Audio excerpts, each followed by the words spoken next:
original game was based on watching too many American movies and watching all that overhead helicopter chase footage, which was the only camera we could use due to the limitations on the old hardware. But we always wanted to make an action movie when you actually felt like you were controlling a real character. Welcome to the world of Grand Theft Auto, a series that has not only revolutionized gaming, but also sparked countless debates about its political and social commentary. But is it political?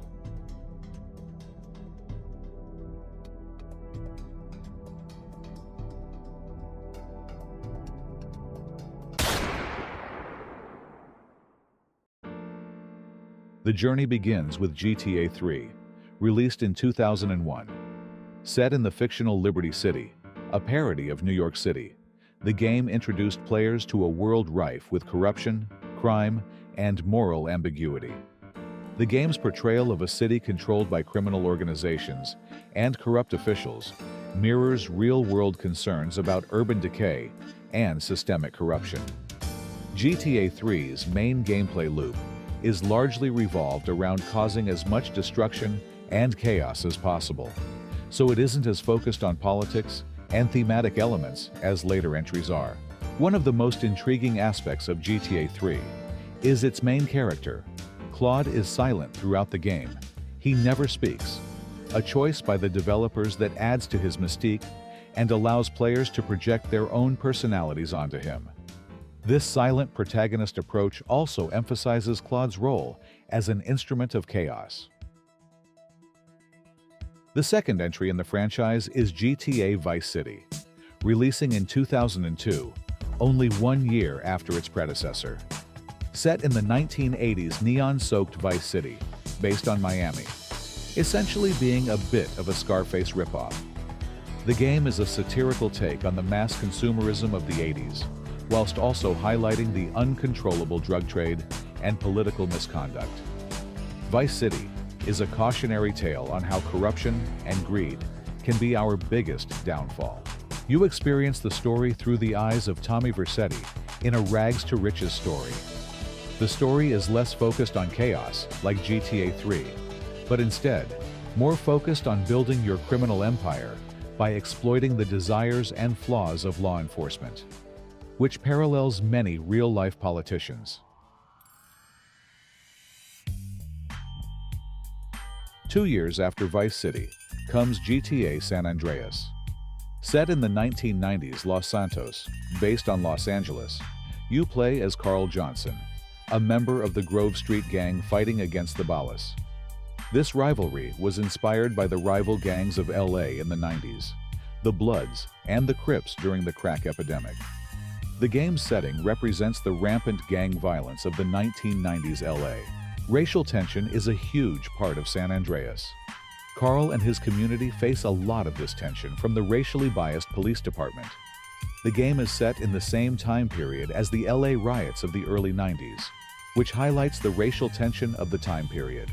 In conclusion, GTA San Andreas highlights social inequality in lower economic areas and the challenges faced by marginalized communities.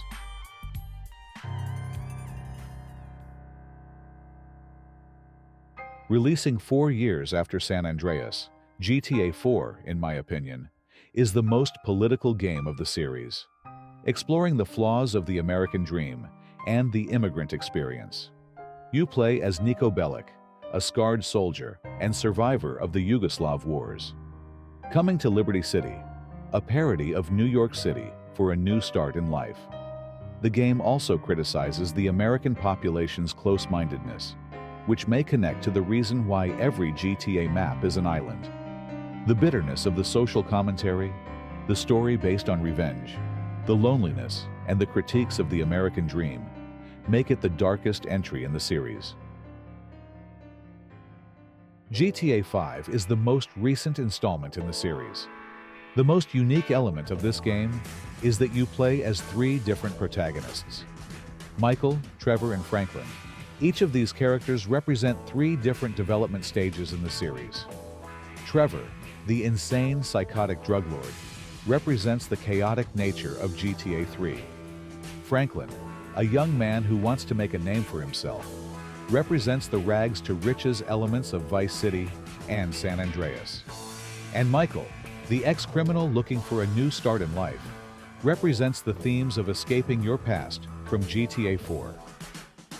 GTA 5 includes themes of mass consumerism and social media influence in Los Angeles in the present day. The game's radio stations also make fun of the exaggerated personalities and opinions of the hosts, which blurt out their political opinions on a daily basis.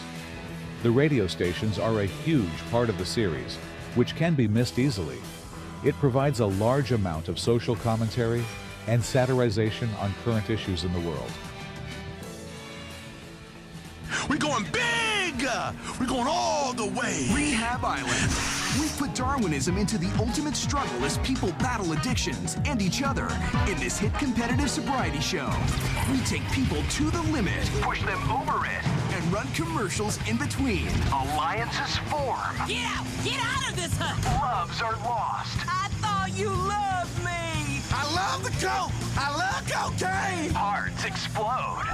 And contestants flatline. Rehab Island. Reality finally gets real on CNT. In the sea, there are big fish and there are... In conclusion, what may look like a simple open-world action franchise is actually a series based on a large sum of political themes, which is why GTA is 100% political.